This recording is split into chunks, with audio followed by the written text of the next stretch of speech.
Hey guys, welcome back to the channel. Today I wanted to start off by saying that I am and you are the executive decision maker of your trading, right?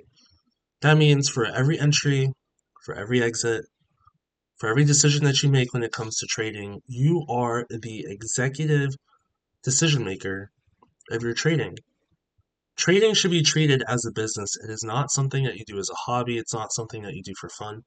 It is something that you do obviously to make profit, right? You want to make sure that you keep your business sustainable.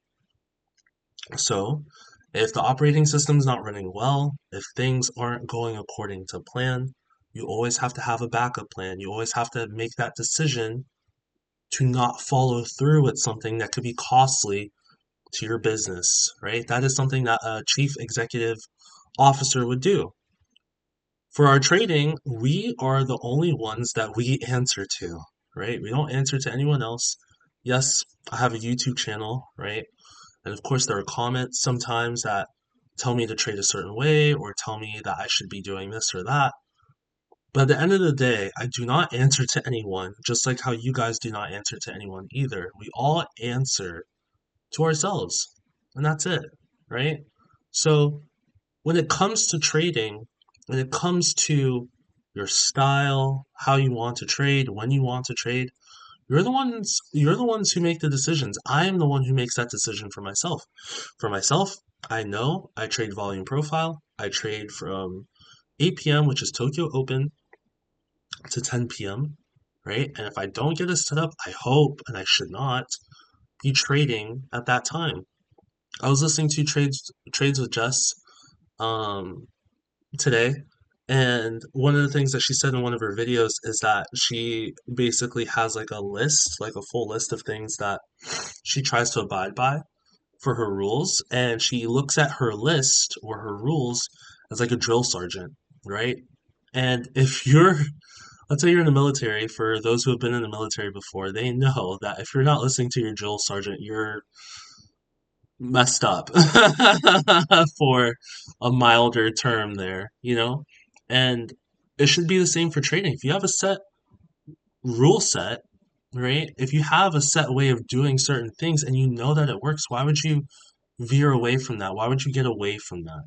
So, one of the things for me, kind of getting into today, was I didn't trade today. This is actually not my main account. Let me just go here. I didn't trade today, but partially two reasons why I didn't trade today. First one's a little bit funny, second one's a little bit more serious. But the first reason why I didn't trade, the funny one, is that Stephanie wanted to watch anime with me. So she wanted to watch Chainsaw Man, which is what we've been watching. We've been doing that, which is pretty fun. Before the movie comes out, movie's coming out, I think next week. So we're gearing up for that, which is really cool. So she wanted to watch that. She just wanted to hang out, watch videos on TikTok, and watch anime. So I decided that, you know what, today I'm just not going to trade. But the second reason why I decided not to trade as well, it's because I've been feeling a certain way. And I kind of alluded to this in my last video, which I just made like a few hours ago. Um, but I've been feeling like my ego has been kind of like on top of the world.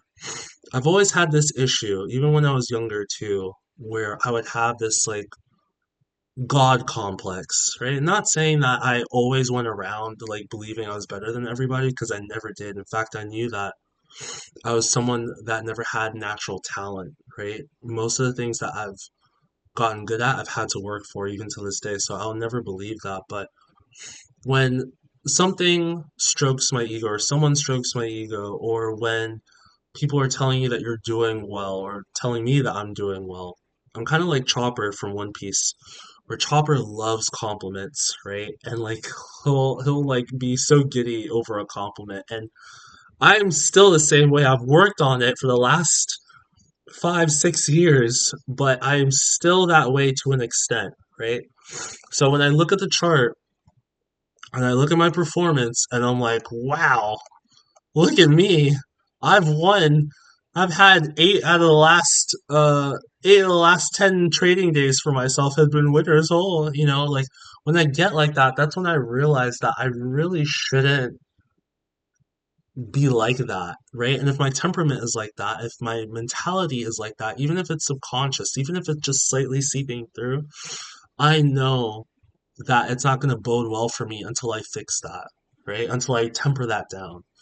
A lot of times, whenever I'd feel that way, I kind of get into a situation where I'm like, oh, whatever, it's fine, I can still handle it. And then something bad happens and it messes me up mentally, right? Now, as a Stoic, as a practicing Stoic, we understand that we are the only ones who can hurt ourselves, right? We are not harmed by other people or anyone. It is our perception of things that harms us, so it's coming from ourselves, right? So if I had taken a loss today, I would eventually understand that. But I'm pretty sure initially I would be like, you know what? Yeah, I messed up, and I'd feel a little bit distraught about that. But I shouldn't. Trading should be boring. Trading should not be exciting whatsoever. It should just be at a point where it's like, all right, cool. If my setup's there, I take it. If not, whatever, I move on. But I could tell I was kind of feeling a little bit off today to where I was like, if I lose a trade today, I'm not going to feel as good as I have been, which should not be the case. So I decided that, hey, I'm the business owner of Trading Stoically, of my own trading. So I'm just not going to trade today. I'm just going to be like, you know what? I'm just going to hold off on today. We'll meditate a little bit today. We'll feel better about it tomorrow. And then tomorrow we'll get back on the chart. So I still was looking at the charts though, but I locked out my account and I was like, yeah, I'm not trading. But let's start with gold first because there are two good setups.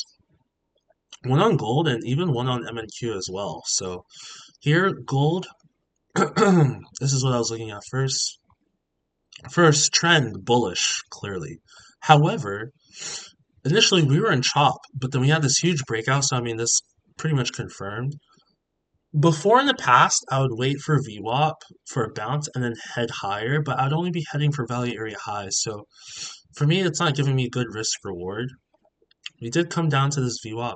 I always like to look for one ATR before value area, the value area that I'm targeting, right? So in this scenario here, it would be value area low. We've already bounced off prior day point of control and prior day value area high, so I would like for it to retest and then head higher, but at that point, if you're retesting, then it's not as strong, right? So we're really looking for these areas here.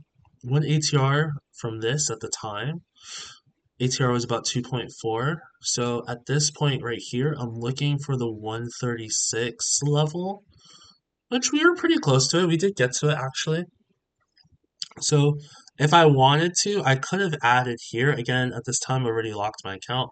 This would have been a good candle to add on a pullback. Very good candle. If it had continued higher, I just would have missed it.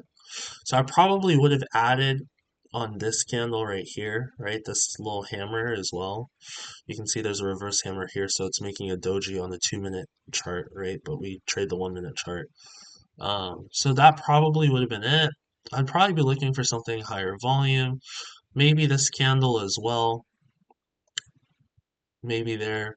But I believe there was a nice high volume candle coming up right here. Yep, so I probably would have added here. Again, targeting high a day. I think at that point it's only about 8 or 9 points. So I would have had to have added heavy, and my stop loss would probably be set at 132. So about 1 to 1 scenario. In fact, if I had taken this, let's just see so we can do it here, right? Take profit here. So about $81 per contract, stop loss here, 97. So again, negative RR. Um, but the majority stop loss would be underneath this, right? Probably a little bit less. So maybe one here if I had added two, or maybe one here, there. So it wouldn't be the full 97, it'd be closer to the 1 to 1. But obviously did not trade. It did play out though, and in fact, not only did it play out, but it just exploded. This is the candle I was looking at while I was watching Chainsaw Man right here. And I was like, yeah, that actually would have been confirmation that you're heading higher, which is exactly what happened. We just exploded. So that would have been a good trade, but obviously I didn't take it. Let's look at MNQ. MNQ as well. In fact, MNQ, wow. what a move this was, right? So first, looking at where we're at on the chart, prior day point of control. I hate taking trades off point of control, whether it's a current session or prior day point of control, but we were at value area low as well, and we formed a double bottom. So I actually was looking at that. Um, and this candle here, I was like, I probably wouldn't take anything. Also, too, you see the congestion. I wouldn't have traded MNQ either, but it is good to know. Again, I still like to know no trades because it's good for experience, right? Off prior day point of control, double bottom, value area low. You are in chop, right? Not exactly bullish, not exactly bearish either. But since you are bouncing off this level, the next level would be the prior day value area high. I mean, look at all this congestion that formed as well. So it's possible that you could break out from here, which it clearly did by like almost 100 points. In fact, over 100 points. Absolutely insane. And then from then on, just straight up. Now, I don't know if news came out. Let me actually check financial juice. This was about 8 o'clock, so I don't know if, yeah, I can scroll down here. So 8 o'clock, no, nothing, nothing. Yeah, financial juice did not show anything. So yeah, I mean, this was just a straight rocket up, and that would have been an absolutely insane move. You can even see too, we were hitting one of the prior week levels very close to it. So the prior week value area low is right here.